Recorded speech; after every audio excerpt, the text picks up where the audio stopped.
let's quickly move on to table tennis, where the International Table Tennis Federation has unveiled a list of entries for the upcoming 2022 ITTF World Team Table Tennis Championship finals in Chengdu.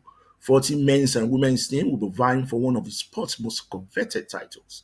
The teams will be divided into 8 groups. Each group of 5 teams will play a complete round robin competition. Then a final knockout phase will be played with the winners of each group and the teams placing second.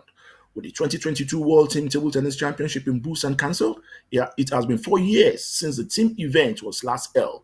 The Chinese team looks good in the men's and women's teams in Amsterdam, in Sweden, playing on home soil this year.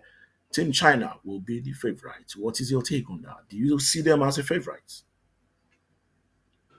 Um, Ladi, it depends. Their favorite. If you look at their performance in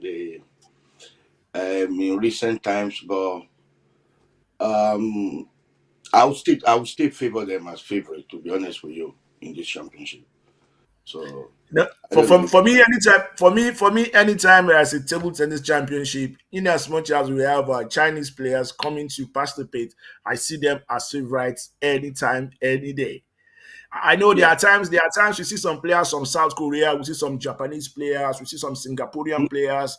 They come and they spring cameo surprises. I would like to term it cameo surprises. Most of the big stones that we see in table tennis have always been from the Chinese players, and I think African teams will have their work well cut out going up against some of the best teams in the world. Even the Germans will be there, the Swedish will be there, the French will be there. These are some of the best table tennis teams in the world. Even the Indians. I remember Nigeria playing against India. That was at a Mhm.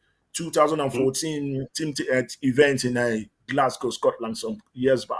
So it's going to be quite interesting. But one thing I know about table tennis is that it's always action packed. There's no dull moments. There's no dull moment, and it's a classic Asian sport. Don't forget about that. And the Chinese are always the favorite when it comes to table tennis.